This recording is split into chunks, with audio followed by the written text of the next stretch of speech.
मुक्तपुष्पैराचरामः श्रीमतामभिनन्दनम् प्रणतिभावैर्व्याहरामः स्वागतं शुभवन्दनम् अतिथिदेवा वयं हृदयं सभाजनपात्रं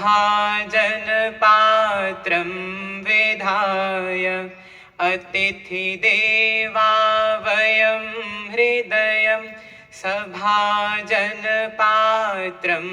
विधाय प्रीतिकुङ्कुमक्षतैर्भावैः समं तस्मिन् निधाय प्रीतिकुङ्कुमक्षतैर्भावैः समं तस्मिन् निधाय नयनदीपैर्वयं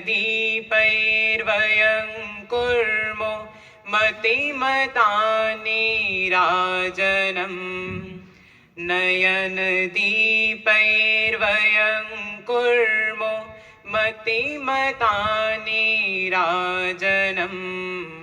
प्रणतिभावैर्व्याहरामः स्वागतं शुभवन्दनम् प्रणतिभावैर्व्याहरामः स्वागतं शुभवन्दनम् स्वागतं शुभवन्दनम् स्वागतं शुभवन्दनम्।